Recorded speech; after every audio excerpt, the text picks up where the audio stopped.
Hola, bienvenido a este canal de YouTube Nelter de la Cruz.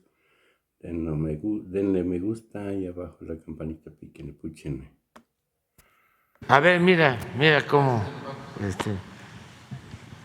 miren lo que ganaron. Histórico.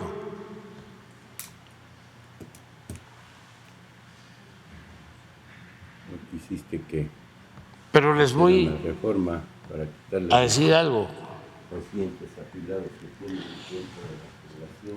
que aún con toda esa ganancia de bancos, y no hay empresarios, son muy pocos, que puedan decir que les ha ido mal. Pero saben que también le ha ido muy bien al pueblo, a la mayoría del pueblo. ¿Y cómo es que se logra que le vaya bien a los de arriba y les vaya bien a los de abajo? ¿Por qué lo hemos logrado? Ahora sí me voy a ver muy tecnócrata. Les voy a hablar en la jeringonza tecnocrática, porque ya quitamos la variable corrupción.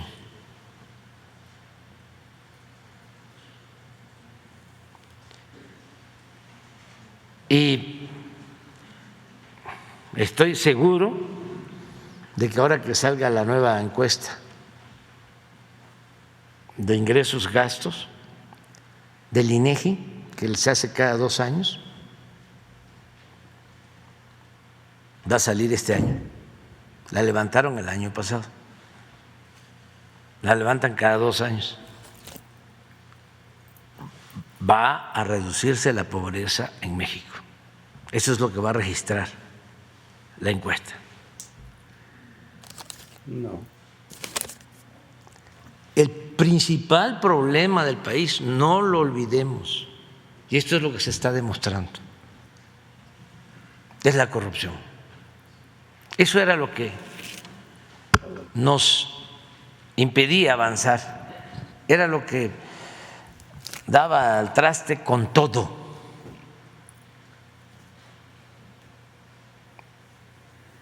Porque además la corrupción tiene que ver con la extravagancia, con lo improductivo, con el lujo barato. No tiene ese dinero sustraído de manera ilegal un destino que permita beneficios. ¿Qué es lo que hacen estos corruptos? Comprarse coches de lujo. ¿A dónde producen esos coches de lujo? Pues no hay en las plantas automotrices de México. Por lo general son importados. Sí. O sea, ¿dónde están los beneficios? Las motos esas que cada quien tiene sus gustos, son muy bonitas y además las pueden comprar quienes no roban el presupuesto público, quienes con esfuerzo, trabajo, de conformidad con la ley, tienen un patrimonio. Pero por lo general el político corrupto es una lacra, socialmente hablando, porque es pura extravagancia. Un empresario invierte, corre riesgos de empleo,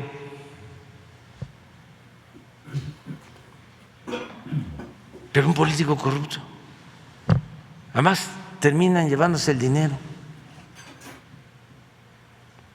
a otras partes, los paraísos fiscales.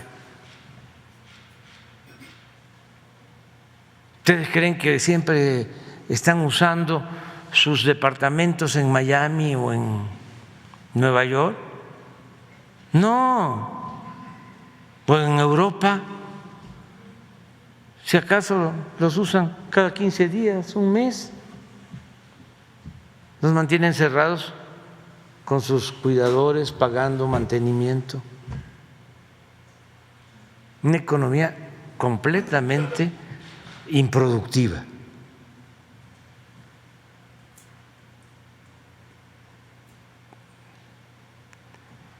Por eso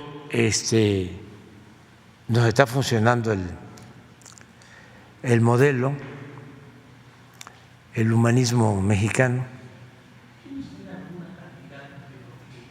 ¿Se robaban? Pues hemos ahorrado, yo calculo que como la paloma Peña Nieto, de 2 a 3 billones. No, porque sí, en un informe hice una cuenta, pero pues es muchísimo, porque no solo era lo que se robaba, sino los lujos. Aquí está muy claro, lo repito, cuando llegamos en el 2018, el presupuesto de la presidencia eran 3.600 millones de pesos. 3.600 millones de pesos. Y el año pasado se ejercieron 500 millones.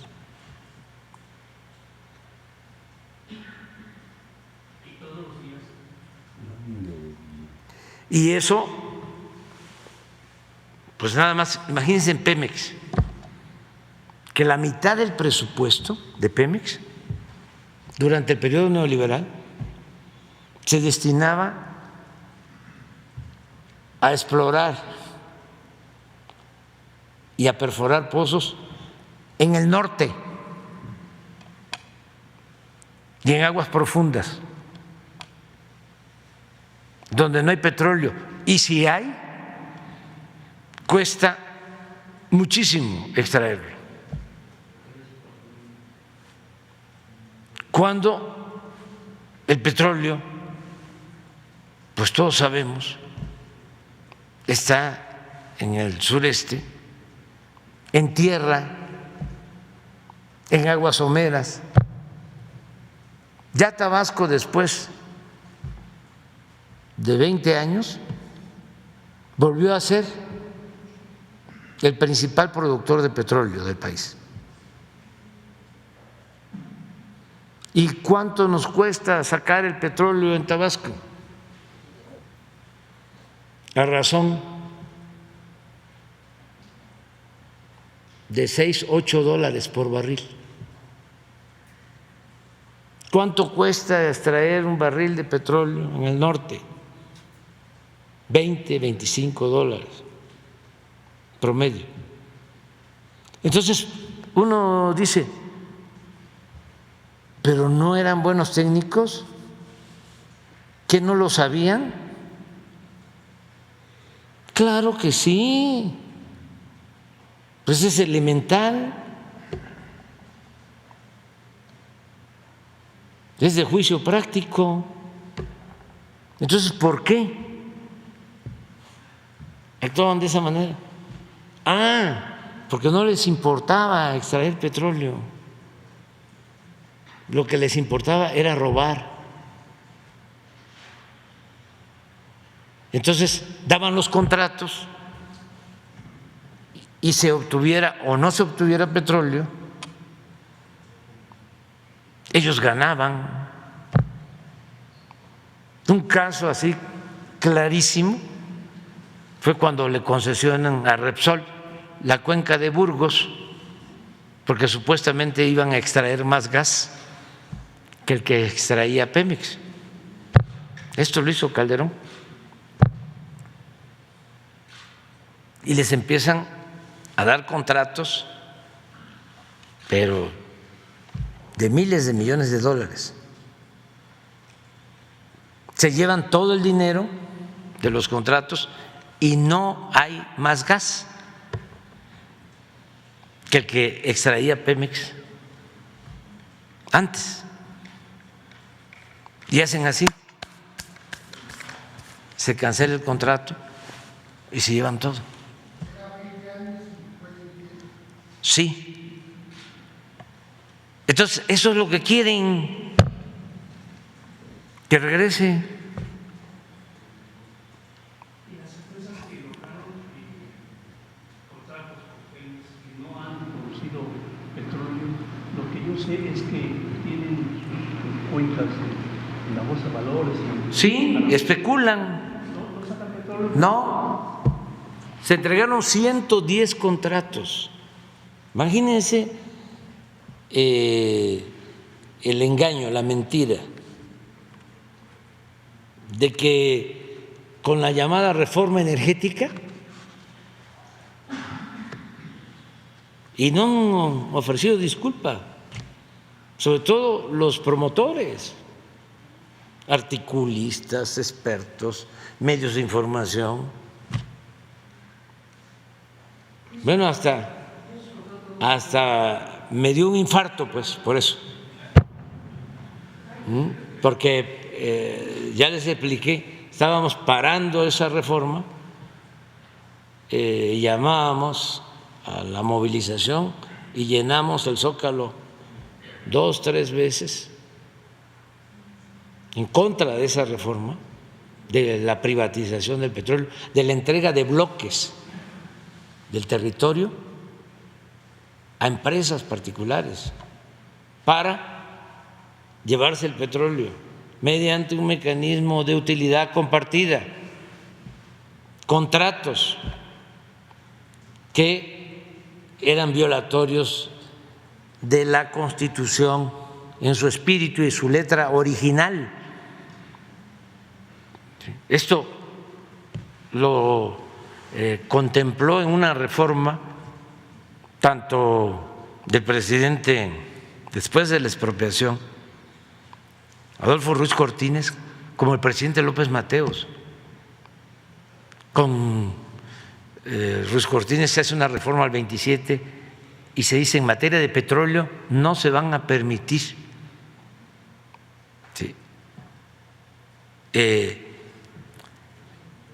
convenios, porque decía el 27,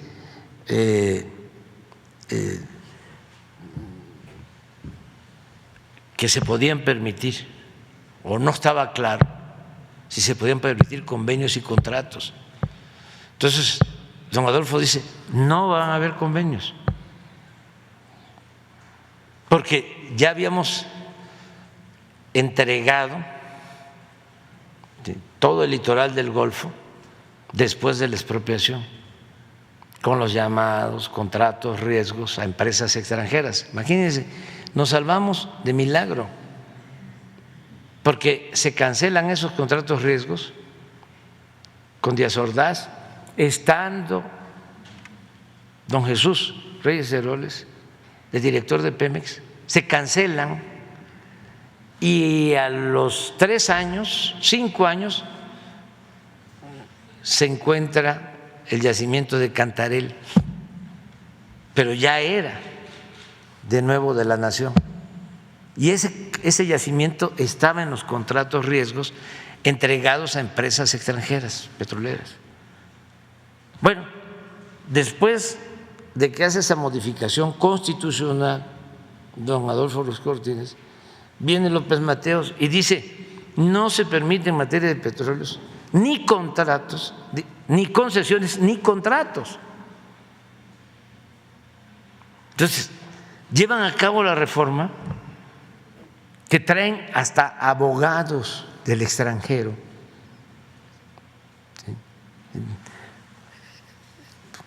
para amarrar todo con transitorios a la Constitución, y se entregan los bloques, entregan 110 contratos de estos,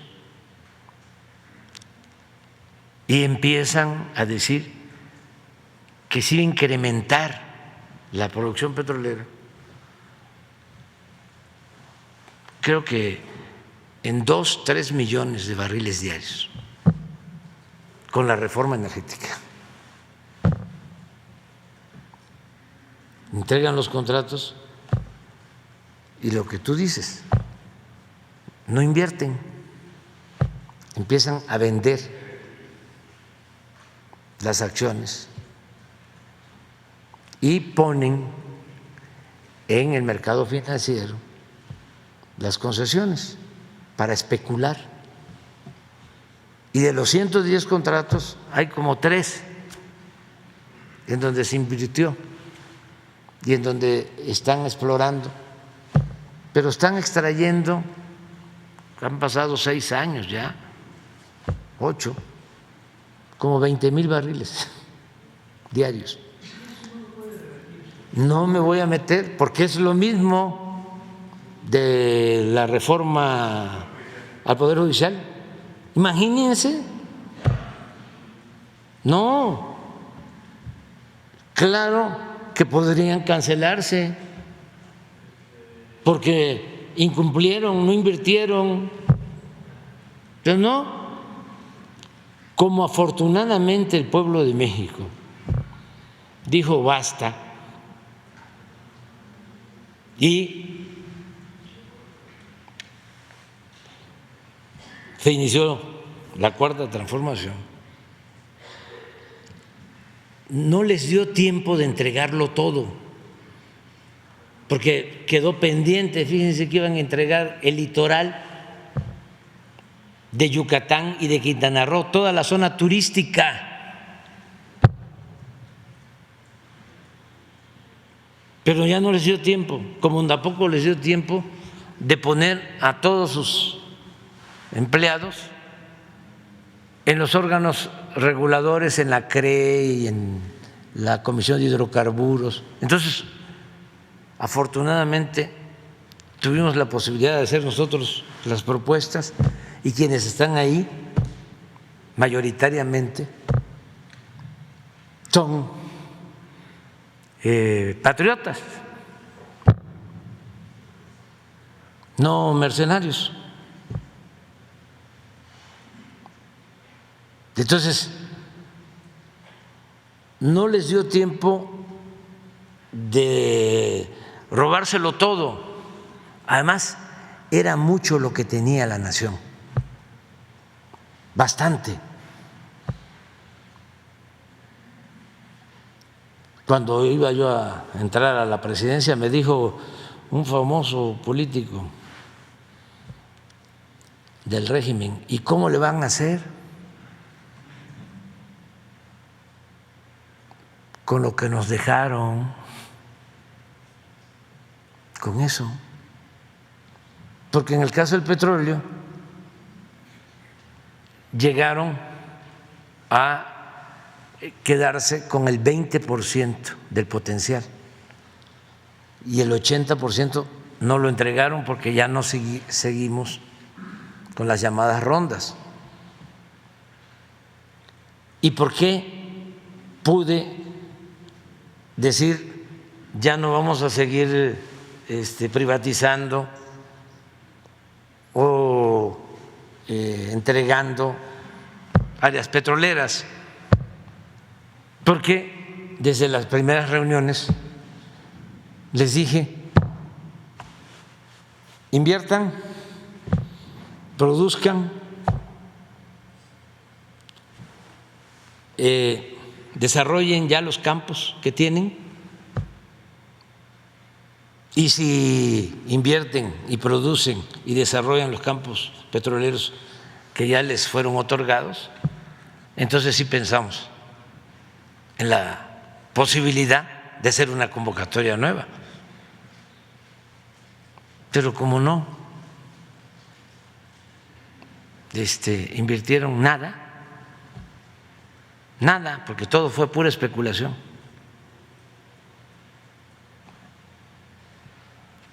Entonces, pues, ¿para qué cancelo?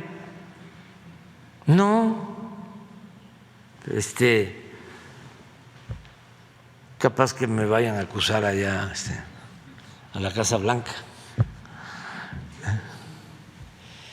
Entonces, pero es muy interesante esto, la corrupción. No es una pandemia, es una peste. Y la posibilidad que tiene México de salir adelante depende básicamente de no permitir la corrupción. Pero todo esto de García Luna, ¿qué es?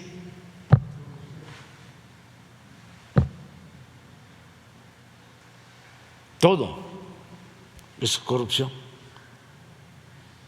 es dinero. Y eso fue lo que arruinó por completo, no al país, porque a México lo salva a su gente, sus culturas, pero sí al llamado modelo neoliberal, que ya ni se habla de eso. Algunos ahí que lo siguen aplicando en el mundo, pero les va muy mal, muy mal. Las llamadas reformas estructurales. Adelante.